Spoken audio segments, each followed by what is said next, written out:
Bom, começando, já que a gente falou de performance, vocês poderiam definir o que seria a alta performance, como identificar e medir isso na vida de uma pessoa, para saber se ela realmente está performando bem ou se ela está muito aquém do que poderia fazer? Quer começar?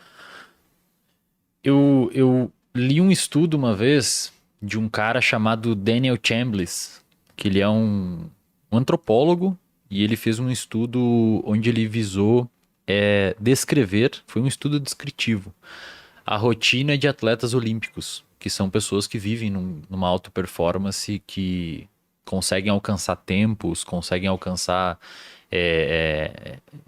um nível de força, um nível de puxa, de corre, que realmente um ser humano que não se dedica àquilo jamais conseguiria alcançar. E ele chegou numa conclusão bastante chamativa, eu diria, e até em certo ponto óbvia, que no artigo ele descreve que a alta performance ou a excelência é trivial. Ele usa a palavra mundana. E ele diz que se você pegar a vida desses atletas e fizer um filme e rodar a vida deles em time-lapse, bem rápido, você vai dormir de tédio. É muito parecido. É a mesma coisa todo dia. É chato.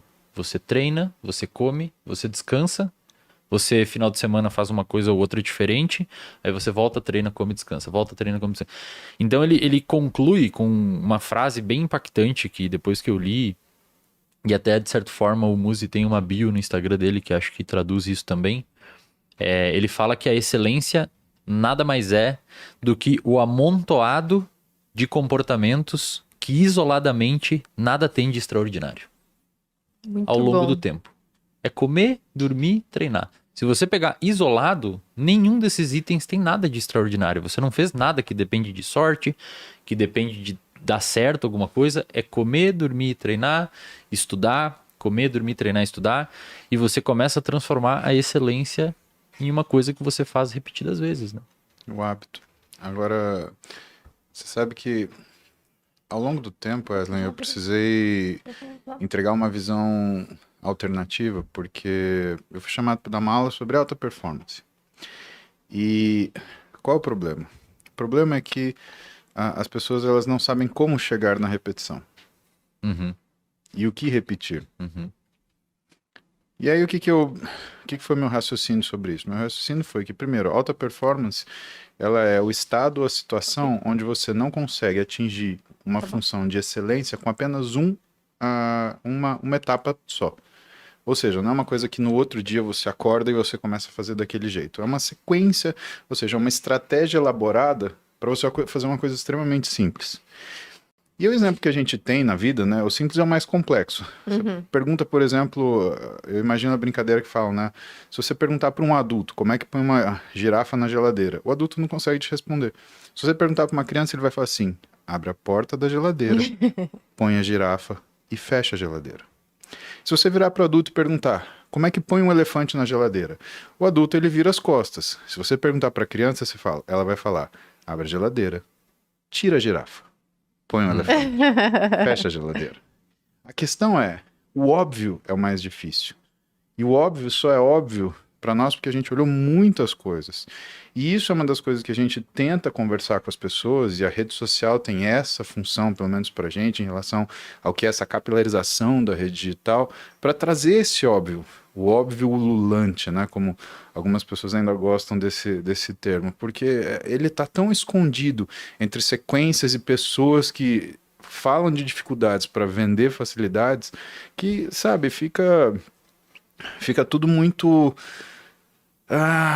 por trás de um véu de uhum. interesse, onde você, né, às vezes tem que fazer um movimento contra a corrente para falar, calma, não é nada disso, é só isso aqui, né? Lembra? Abre a porta da geladeira, coloca a girafa e fecha e pronto. Tem eu costumo dizer assim que você atingir um certo grau de performance na leitura, nos estudos, no treino, na dieta, no profissional, é uma coisa que tá exatamente isso, cara. É uma coisa que tá na sua frente, palpável, fácil de enxergar.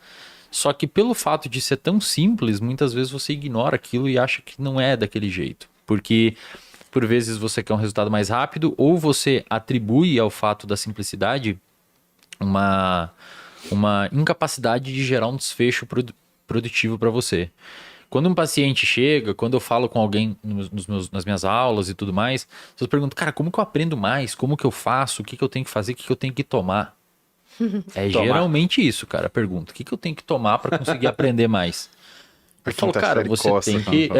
Aí você quer, tipo, a fórmula Cara, mágica, você né? tem que dormir bem, você tem que ter um alerta, você tem que ter uma boa capacidade de uma boa alimentação para pelo menos dar os nutrientes suficientes para o seu corpo.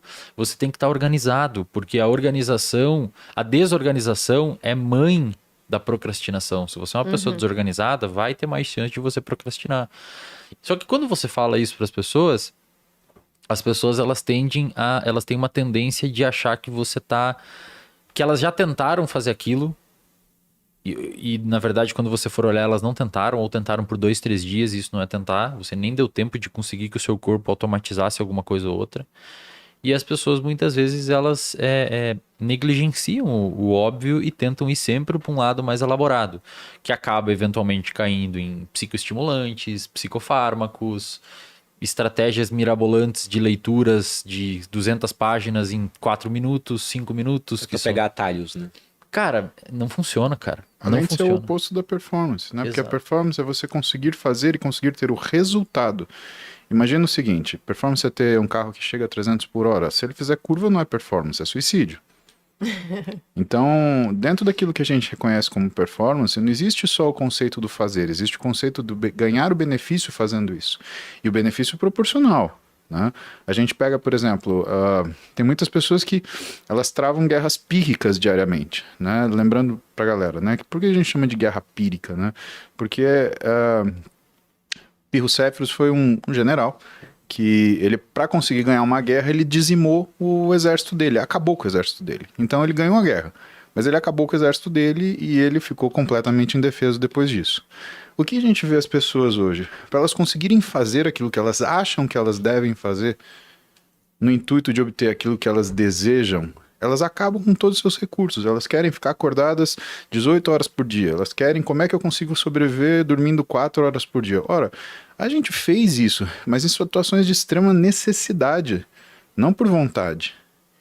E eu chamo a atenção para isso porque é um experimento muito simples. É você pegar o seu final de semana e ponderar o quanto você odeia segunda-feira. O quanto você odeia segunda-feira, ele está exatamente proporcional ao quanto você tem um final de semana desregulado. Ah, não, eu tenho a pessoa ela tem aquela agonia que aí sexta-feira tem que sair, tem que voltar às 3 da manhã para casa, aí faz um after, aí o pessoal vai embora às 10 da manhã, aí dorme o dia inteiro, aí sábado sai à meia-noite, volta para casa meio-dia do dia seguinte. Lógico que você vai odiar segunda-feira, você tá acabado, né? E se você não presta atenção nisso, você escuta coisas como, por exemplo, você tem aqui um psicólogo falando para você precisa dormir, você precisa comer. Aliás, até porque isso daí vira gatilho para você ter situações ruins psiquicamente, né? E você fala, não, isso é besteira, eu preciso me divertir. Tá, mas quanto que você se acaba para você pseudo se divertir? Né? O quanto você se desgasta? E aí faz a ponderação, o quanto você se divertiu? Sabe, vira uma agonia, vira uma ação que na verdade, ansiosa, não é uma coisa saudável, né? E não que divertir-se seja saudável, mas a busca não ponderada da satisfação imediata e o prazer rápido, cara, sabe, a gente tem que parar e observar como é que essas coisas acontecem na nossa vida, senão a gente não vai ficar só com uma segunda-feira terrível, a gente vai ficar com uma vida terrível. E o problema é que esses comportamentos eu gosto de chamar isso de comportamento de soma zero. A pessoa ela faz tudo durante a semana e no final de semana ela volta pro ponto inicial e joga tudo fora o que conquistou no final de semana. Mas comportamento de geralmente soma zero. o que acontece quando o pessoal tá emagrecendo. Dieta, exato. Eles querem Exato. emagrecer, aí eles fazem tudo certo de segunda a quinta, porque sexta também já não dá, né? Aí recupera Exato. tudo sexta, Exato. sábado e domingo. E o sábado e o domingo, o nosso cérebro ele consegue criar associações temporais. Vira o fim de semana do lixo, por exemplo, de tanto fazer, seria isso? E você começa a sentir um craving por fazer aquilo, porque já passou tantos dias de você não estar fazendo. Seu cérebro acostumou com aquele tempo. E muitos desses comportamentos de jacar Ninguém tá falando pra você não ter episódios hedônicos de prazer, sair jantar com a sua família. Exato. Ninguém tá falando isso. A gente tá falando que existe um limite biológico que você não consegue negociar. É isso que o músico quis dizer. Você não pode... Perfeito. Se você passar aquele limite biológico, não adianta ficar putinho. Vai ficar com sono, vai ficar cansado, vai ficar meio deprimido, vai querer ter estratégias compensatórias. É inegociável. Você não dormir, você comer tudo errado, segunda-feira vai estar ruim. Aí muitas vezes a pessoa ela fica com raiva de não poder se divertir porque fica com ressaca e fica mal. Mas não é nem culpa sua, vai ser assim. Não interessa se você concorda ou não. E esses comportamentos, muitas vezes, eles são o que a gente chama na psicologia comportamental de comportamentos regidos por regras. A pessoa cria uma regra na cabeça dela que se divertir é aquilo.